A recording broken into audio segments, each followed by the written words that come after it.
শুনেছি স্বৈরাচারী শেখ হাসিনা আয়না করে অত্যাচার করতো সে ক্ষমতায় থাকাকালীন, কিন্তু সেটা তো আর আমার দেখা সম্ভব হয় নাই।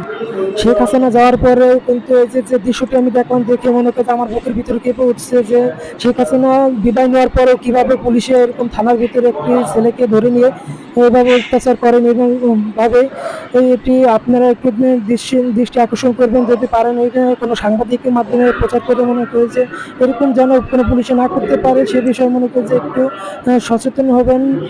পুলিশে কিভাবে মনে করে যে থানার ভিতরে নিয়ে এইভাবে মনে করে যে অত্যাচার করে, এটি একটি গোপন রুমে নিয়ে মনে করে যে টর্চার করছে। টর্চার কিভাবে মনে করে যে ছেলেটি নিঃশ্বাস নিতে পারতেছে কিনা আমি তাও মনে করি যে সে বিষয় সন্দেহ।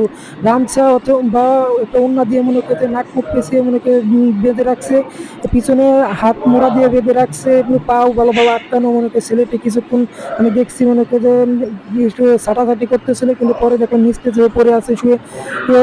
ছেলেটি বেঁচে আছে কিনা তাও আমি জানি না, কিন্তু ভিডিওটি গোপনে রেকর্ড করেছি অনেক রিস্কের সাথে। ভিডিওটি যদি ভালো লাগে অবশ্যই মনে করে যে শেয়ার করবেন, লাইক কমেন্ট শেয়ার করবেন, সাবস্ক্রাইব করবেন। প্লিজ ভিডিওটি শেয়ার করেন।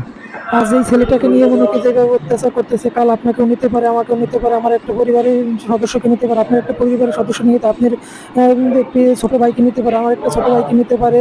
আগামীতে যাতে এরকম না করতে পারে সেজন্য ভিডিওটি বেশি বেশি করে শেয়ার করবেন। প্লিজ দয়া করে ভিডিওটি শেয়ার করেন।